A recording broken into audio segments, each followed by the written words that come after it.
Hello and welcome to Tynwald in Brief. Although this time it's a little bit later than we'd anticipated, we can only apologise for that. It's been a busy few weeks, but nonetheless, we are here and we're before the next Tynwald. So let's dive in to April 2025's Tynwald sitting. Now, first of all, we had obviously the question paper, which is traditional. Members are allocated 2 hours worth of question time, and they almost always use all of that up and often go into more. This time we had some starred questions, which was from Albury Castletown and Malou, MHK Tim Glover. He asked what the rise in global trade tariffs and associated economic implications will have on the island. It's fairly safe to say we did run an interview on that with the Chief Minister afterwards. And effectively, the Chief Minister was in the mind of he is just as confused as everyone else. We know what the stock markets are doing. We know what the trade wars, all those headlines that were happening. There was a lot of confusion, a lot of uncertainty. And so the Chief Minister was very much in that mindset. He wasn't sure what was going on. And when you don't know what's going on, he wasn't able to plan ahead. There were a number of other starred questions, but we'll move down to the unstarred questions. And Douglas North MHK John Wannenberg asked the Treasury what progress there's been regarding a health surcharge. And what we found out about that was that Treasury was intending on rolling out a health surcharge for new residents. Only new residents would qualify, although we don't know what a new resident actually is defined as. But he did say that anything like that would not be rolled out until the earliest, 2027. So by that point, there will be a new administration in place. Whether that goes ahead, that will be for the new administration to decide. But that is the speculated timeline at the moment for that health surcharge. Obviously, there were a number of other questions throughout, and members did use up all the allocated time. They voted to come back 2 questions at the end of the order paper. That was a very, very, very significant order paper, and I was in the chamber. You could visually tell people were not so satisfied when the order paper had been completed, and then they needed to go back to questions, although there were only a short few left to do. So we'll move over to the order paper now. We then had a statement from the chair of the Select Committee on Dyslexia, Dyscalculia, Dyspraxia and Dysgraphia. That is Rob Callister, Oncon MHK Rob Callister. He was the one that picked up that petition for redress from Tynwald Day last year. We're approaching almost a year since that petition was put in. That was the only petition so far which was successful. There was meant to be another one, which was George Hargreaves on the future of the Isle of Man Film Festival. David Ashford had originally tabled that, but then he withdrew it, and he hasn't committed to whether he'll actually table that again. We don't really know why that was withdrawn, or we know that from the petitioner himself was that they wanted to regroup, I think was the words that he used. So the dyslexia, dyspraxia and dyscalculia petition was the only one that was successful, and we had a statement on that in the last Tynwald. We then had quite a lengthy standing committee of Tynwald on public accounts. That was the second report for the 24-25 session student awards. 13 recommendations in total, and it's pretty safe to say that there would have been Comin amendments to those. And some of the recommendations, for example, recommendation 7, that Tynwald is of the opinion that the Department of Education, Sport and Culture should consider alternative options to the academic achievement eligibility criterion, currently 80 UCAS points, to permit access to funding for those with other relevant experience, qualifications or clear alternative career paths. So that was just one of the recommendations. Quite a lengthy debate, I would imagine, but not as long as the one which we're about to get to, which is the Tynwald Standards and Members' Interest Committee. This one was an interesting one because it lasted for about 2.5 hours before members decided that it was time to adjourn it and actually come back to it in July. So we've got 2 months to wait before they'll actually vote on that. Whether they'll have a similar sized debate, who knows? But effectively what this was a major overhaul of Tynwald's standards system and a shake-up of how misconduct by members of Tynwald is investigated and handled. And that was what was proposed in this quite major report published by the island's Parliamentary Standards Committee. So the Tynwald Standards and Members' Interest Committee laid out those detailed reforms, which were designed to increase transparency, boost public confidence, and also introduce greater independence into the way political conduct is scrutinised. So the key recommendations of this include the creation of a Parliamentary Standards Commissioner and the appointment of lay members to the committee, and a new system which would allow the public to raise complaints about the conduct of elected representatives, which was a power previously restricted to Tynwald members. So under the current rules, only members of Tynwald can formally submit complaints about their colleagues. The committee described this as at odds with neighbouring jurisdictions and proposed a committee gateway as a compromise, allowing the public to effectively submit complaints, which would then be reviewed and potentially progressed by the committee. Critics have previously argued that this system allows political considerations to overshadow accountability in essence. However, the committee insists that the new model does strike the right balance between access and safeguarding public resources from frivolous claims. However, there was a fair few number of politicians who stood up to almost reject the report in its current form. For example, Oncan MHK Rob Callister, we know that he was ordered to apologise to Tynwald following a misconduct investigation during his time as the health minister. But he said there are several areas which still need strengthening. And that was kind of the main theme throughout a lot of the politicians who stood up to comment on it, that they felt that there were areas that were lacking. So that's why they decided to adjourn it after 2.5 hours of debate and then come back to that in July. Obviously, this would not be Tynwald in brief if we did not spend an excessive amount of time talking about the mandate to Manx Care.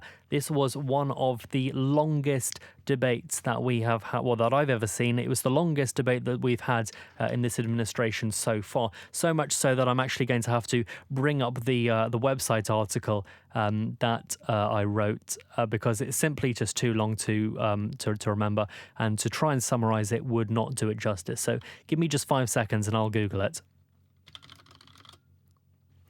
Okay, I'm back. We've now got it open in front of us, and hopefully I'll be able to talk about this in a little bit more cohesion, if that's the right word. So what we have here was Ramsey MHK Laurie Hooper. He tabled a motion which called for the Department of Health and Social Care to produce revised documents, which he said would avoid significant curtailments to frontline services, fully implement recommendations from bodies such as the Care Quality Commission and Ofsted, and avoid replacing NHS provision with private healthcare alternatives. This is Laurie Hooper's big thing. He keeps saying that the way that the health service is being run, the way it's being driven, being directed, is to move more people over to the private sector. Obviously, the government denies that. The health minister during this debate did say that they still want to comply with the founding principles of the NHS. But what his mandate, what his motion tried to do was to throw out the existing one and get a new one. Obviously, what we know is that motions, in general, a motion is not a legally binding thing. It's effectively almost like, if you want to call Tynwald a pressure group at that point, they can express an opinion, but it doesn't have to be legally binding. It's not legally binding. And so the motion, even if it had been successful, it wouldn't have required Manx Care and the Department of Health and Social Care to do anything. A motion is not legally binding. Quite interestingly, at the beginning of the debate, when Laurie Hooper was setting out his opening remarks, he acknowledged what he called the government's automatic voting majority, and that was due to the number of ministers and the absence of 2 MHKs. So Laurie Hooper said he did not expect the motion to succeed, but he did urge members to vote with their conscience, warning that they would be held accountable by constituents at the next general election. And we know the next general election is only, 17 months away. So we're already starting to see a little bit of electioneering happening, but I imagine that will ramp up in the months to come. a lot of MHKs stood up. We obviously had Laurie Hooper with the first one, where he was saying that he would much rather spend the money than spend the patient, because you can get the money back, but you can't get lives back. Almost every MHK stood up. We had Douglas East MHK Joni Farragher, and she was saying that there will be a burden that we're passing on to future generations, and every member of the Council of Ministers should examine their own conscience and principles. So she was obviously in favour of the motion. She was against the current mandate and the operating plan. We then had Peel and Glen Faber MHK Kate Lord-Brennan, who acknowledged the concerns raised by other members thus far, but she also commended the Department of Health and Social Care for what she described as a willingness to confront difficult and long-standing issues. We'll then move to Rob Callister, who said that he was disappointed that a general debate on health reform had not taken place sooner, but we know that Laurie Hooper didn't want to have a general debate because there's no opportunity to vote in a general debate. Only a motion can you vote. So in a general debate, which would have happened the month before, that was tabled for March's sitting, but Laurie Hooper managed to effectively veto it because enough members voted against debating that, because he sold it to them on the pretenses that he was already going to be bringing this forward the following month, so there was no point debating it there. Debate it the next month when you can actually put a vote down and say where your position is. The Attorney General spoke. It's not very often that the Attorney General speaks, but he's often called to provide legal clarification on things. He's obviously not political. He has to be impartial. So his job is to say specifically where the legal boundaries lie and to give legal advice to Tynwald as and when they need it. He reminded members that under the Manx Care Act, the power to revise the mandate lies solely with the Department of Health and Social Care, and any amendment would also require agreement of Manx Care, and that would only be considered under exceptional circumstances. He did stress that there's no statutory requirement for Tynwald to approve the mandate or the operating plan.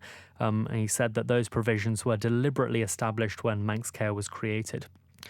And just to finish, he said that Tynwald cannot overrule the mandate without introducing new legislation to override or suspend, displace or replace the existing provision. That was particularly interesting because various Tynwald members then used what he said as reason to vote against. We heard from a couple of MLCs, we heard from a couple of MHKs who said that based on what the advice from the Attorney General was, that they would be voting against because it was not, in their words, it was not a legal motion. But Laurie Hooper said that failed to understand that all motions are not legally binding. So this was just spelling that out. We also heard from Tim Glover. We heard from the Health Minister, of course. She delivered a robust defence of the mandate and the accompanying operating plan, rejecting accusations that the documents represent a deliberate scaling back of patient services. She responded to various criticism from various members, and she said that she strongly objected to personal interpretations of the documents, and she said that she felt her own comments were being taken out of context. We'll move on because I don't want to spend 10 hours discussing this myself. We've already sat through one mandate debate, so I think we can maybe move on swiftly. But if you are interested, obviously we do have a full comprehensive article which is titled "Hooper Delivers Scathing Criticism of Health Mandate as Assault on Frontline Services." If you Google that, you'll be able to read what all of the MHKs and the MLCs that spoke said. Once the Mandate 2 Manx Care debate had finished, it was quite visible that people were ready to be done with Tynwald for that month. But then they had a few more bits and pieces to go through, which were just largely formalities. They tend to nod them through without anything, without really saying anything on those. A couple of orders and things like that. And then obviously they did return to the question paper after they'd done all of that and finished off the remaining few. And that's it for Tynwald in brief this month, or should I say last month. I do apologise again for the amount of time it's taken to produce this podcast. We'll be back with you next week from the 20th of May in the Tynwald Chamber, live on AM 1368 or online at manxradio.com, bringing you all of the proceedings that happen throughout. I've been Christian Jones. Till next time, take care. Bye-bye for now. Thank you for making it to the end of the Manx Radio newscast. You are obviously someone with exquisite taste. May I politely suggest you might want to subscribe to this and a wide range of Manx Radio podcasts at your favourite podcast provider, so our best bits will magically appear on your smartphone. Thank you.